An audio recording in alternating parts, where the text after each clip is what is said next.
Hello, welcome back to my channel. So I have been on a hiatus for a while, but I'm not going to go into it because that is boring. And I understand if I was a viewer, I would really want to know what the person who is away has been doing, because especially if there's someone that I don't really know. So I'm not going to go into it. Today in this video, I'm just going to discuss all the pans or project pans that I've been trying to concentrate on for the past, I guess, 3 months since I've been back in Australia.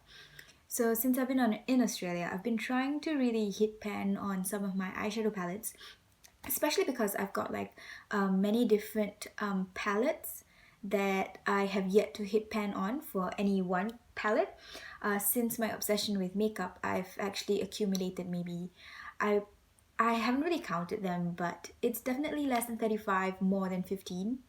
That's still a lot of eyeshadow palettes, especially considering that I'm only one person and there's many different colors in one palette, and I'm not going to really, I guess, get through all my palettes, I guess, in a few years, if you get what I mean.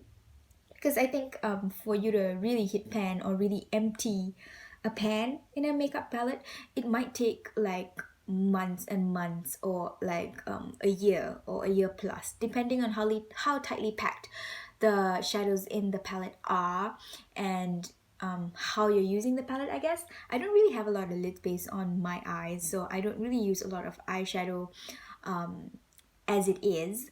So it's really hard for me to pan products, I feel like. The only eyeshadow palette that I've ever kind of thrown away was this Maybelline one. I think it was called, like, it was a nudes palette. There was a lot of golds and browns in it. I threw it away just because I was using it and I was really digging into the pans and trying to pan it.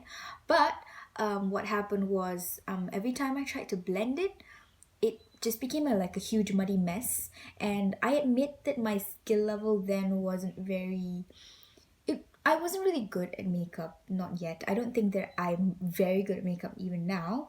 I would say that I'm a typical consumer skill level, if that makes sense, like an average, an average skill level. So that was the only palette that I threw away because it made a muddy mess on my eyes, and I didn't see it. I guess I didn't see the benefits of using it anymore just because it was a crappy palette in my opinion. And all the colors were crappy, didn't really like it, didn't really work to my advantage, and I didn't really feel anything, didn't feel connected to the palette, as weird as that sounds, so I threw it away. So after that, I was really wanting to really pan all the eyeshadow palettes that I have and not really throw it away, especially because they all cost money, and I actually like spent some of my own money paying for them.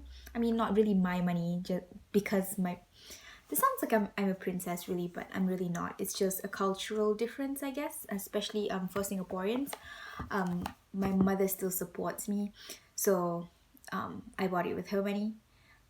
I work still on occasion, part-time, and some of it, yeah, I did buy with my money, but because it cost that money, I feel the pain, especially when it's like over $30. It's so expensive.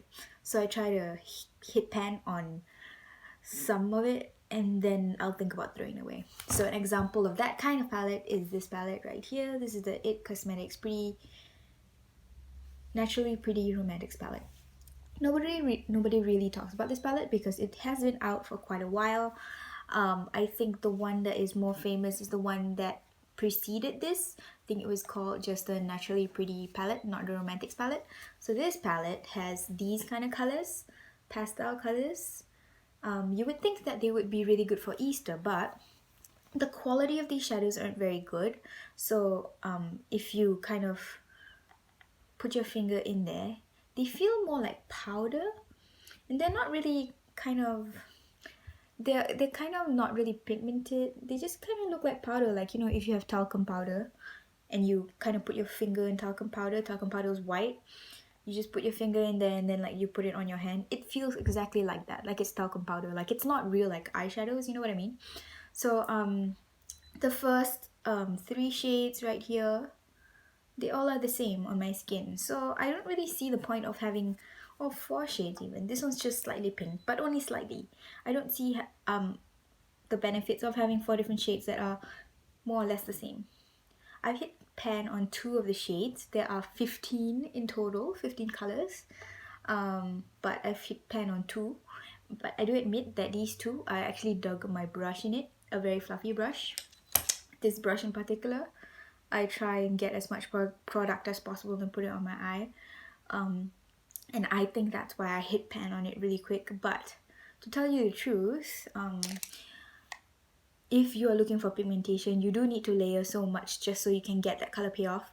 At the same time, while you are kind of building that color up, as soon as you go in to blend it, it all just goes away, or it just becomes patchy, especially for like the dark colors, like this one especially. If I go in with like a more densely packed brush to put it on the outer corners of my eye just to deepen the look, if I do too much of that grey shade at the end, it just looks like a patchy mess. So I need to really concentrate it on like a very small area at the corner of my eye. My eye isn't really that big, so like you don't really see the patchiness that much. But if I were to use this as an all over color, it won't work that well. This palette also has like the shimmery shade thing. It doesn't even work that well. I mean, it's supposed to be a shimmer, but look, when I swatch it, is that really a shimmer? Okay, maybe that's not really that's not fair, I guess, because that was the same finger that I dipped into these shades with. I used this ring finger. Oop.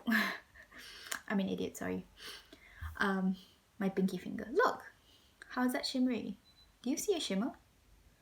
I mean, there's like tiny specks of glitter, but like I don't think that's a shimmer at all. It's just similar to all the white shades, like talcum powder but with glitter. Like, what is the point, you know? So like I really hate this palette. Like I was in honor, like I hate it, I kind of like it, I hate it, that kind of like roller coaster I guess feelings about this one palette. But right now I really hate it just because of all the reasons I've mentioned earlier. And yeah, but it cost like 60 Singapore dollars. I bought it at Sephora in Singapore and like it was 60 freaking dollars. So I was like telling myself I need to finish at least like 6 pans for me to throw the whole palette out, just so that I can feel like I made my money's worth by buying this freaking palette. I actually like told myself that I want to sell it when I first got it because like the color payoff wasn't even that good. I bought it for this one shade, but like this shade is also crap. It's kind of like a white powder that they put like barely there green pigments in it. I mean, it looks green there just because I think there's a high concentration of green in there, so it looks green in the pan. But like when you put it on your eye, it's like a very very like light green that transfers on your eyelid, and it's not even like a sheer quality powder. Because when I liked this palette, when I was on that up and down, like I said, when I liked this palette, I was thinking, oh yeah, it's good for like, you know, when I still want to be naturally pretty, as the palette says. I can have that like light wash of color and still, you know, wear color but in a more natural way. It's not like a wash of color. It's not like it's sheer on it or anything. It's just, it lacks that oomph. Even if you want to say that it's a sheer color or sheer whatever, I don't think it's the right formula for it or the right texture for it. It just looks blah, you know? It just looks like powder that you put on unevenly on your eye sometimes. Or all the time, most of the time. Yeah, so I've hit pan on these 2. I haven't touched it since like 2 weeks ago, I think, but I'm trying to hit like 4 more pans, and then I'll be done with the palette for good, I hope. If I can bear to just throw it away, because I think every time I look at the bin and I look at the palette and I look at the bin and I look at the palette, I'm just like, $60. I'm throwing away $60. So I'm gonna keep it around just because I feel for my money. Oh, my mother's money. The next thing that I'm trying to pan is this foundation by MaxFactor. It's called the Miracle Match. It's not my shade. It's Rose Beige. I'm not a rose. I don't know why I bought this. I bought this on accident. I was at a tough time in my life and I wanted to cheer myself up, so I bought this foundation because I thought I liked it and I had run out of it. But it was, the thing that I ran out of was the MaxFactor primer, which broke. because I dropped it on the floor. But yeah, I bought the wrong shade foundation. I've been trying to make it work by mixing it with this Wet n Wild foundation in the shade Bronze Beige, because this one's more yellow, my skin's more yellow. So far it's kind of working, but if I put too much in the concoction, mix it and then put it on my face, I just look kind of grey, especially when I put my hands next to my face, because my hands are darker. But like, my face is really, I mean, my body is really strange. I know like some of you may have heard this, but like some people or some girls, or maybe you even, have lighter chest areas than your hands or your face. So I've been watching, I guess, other makeup artists talk about like how to shade match your foundation, and they always say to like match it to your neck than your hands or your chest. So of course my neck's gonna be like darker than my chest, but still lighter than my hands, if that makes sense. Well, anyway, my face will match my chest but not my hands, and it still feels a bit weird. I don't know if that makes sense. Like, makeup, when you put on foundation especially, it's not supposed to look like a mask. I'm not trying to put on full coverage foundation. I'm not that kind of YouTuber that wants to hide all their insecurities. I want to be looking more natural, but at the same time more put together but natural. I don't want all my spots to show, but I do want some of them to be kind of covered up.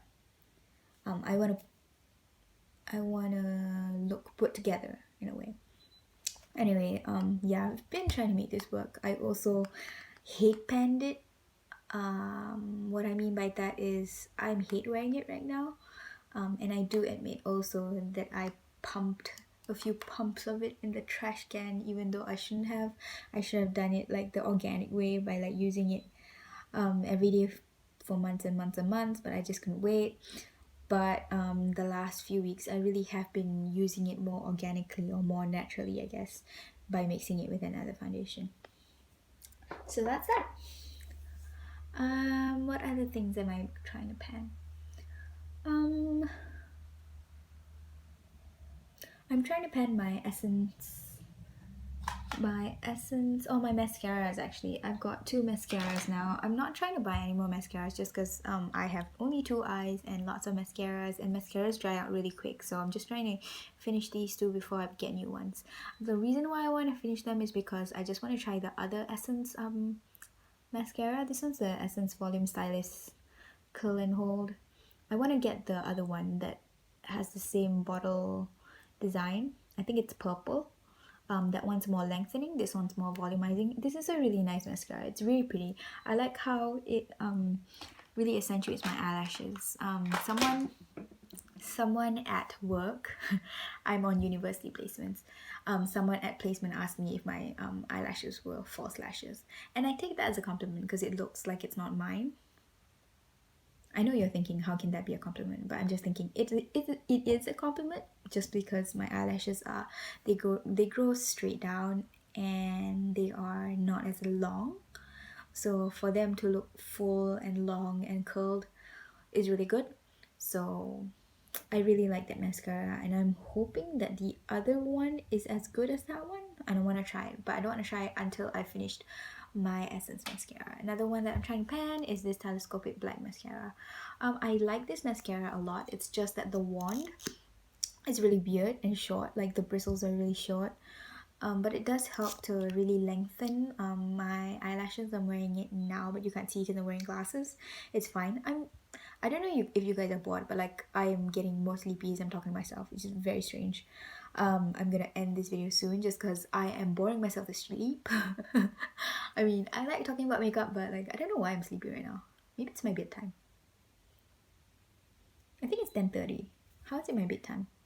Oh, it's 11:30. Yup, it's my bedtime. Yeah, I do like this mascara a lot. It really helps to really define the eyes. But what mascara doesn't define your eyes really, unless it's a really crappy one? Would I repurchase? I won't. Just because of its price point, especially in Australia. I think it's $20 over. Wouldn't buy a mascara that's $20 over. I think I'm gonna buy Essence mascaras from now on, just because of the price point. It's less than $10, which is really good for me as a cheap uni student on a budget.